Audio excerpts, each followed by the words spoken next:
आमको गोटे क्वेश्चन देजी sin 15 degree plus cos 105 degree is equal to केते।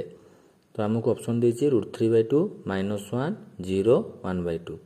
आम कौन जाने ना sin 15 डिग्री को आम कौन करिपरिबा ना sin 15 डिग्री रो मूल्य आम चेंज करबानी sin 15 डिग्री लिखिदेबा प्लस cos 105 डिग्री को 90 डिग्री प्लस 15 डिग्री हमें लिखिपर। तो कौन आसवा आंसर ना sin 15 रो मूल्य हमें से sin 15 रखिदेबा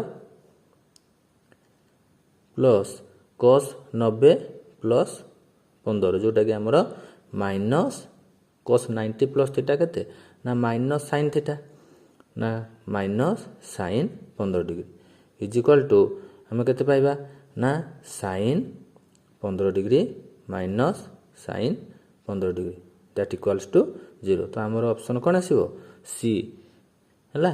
तो तुम पाई गोटे पिला माने प्रश्न जोटा कि तुम्हें करिकी कमेंट सेक्शन रे जणैबो tan 102 degree minus cot 168 degree is equal to केते।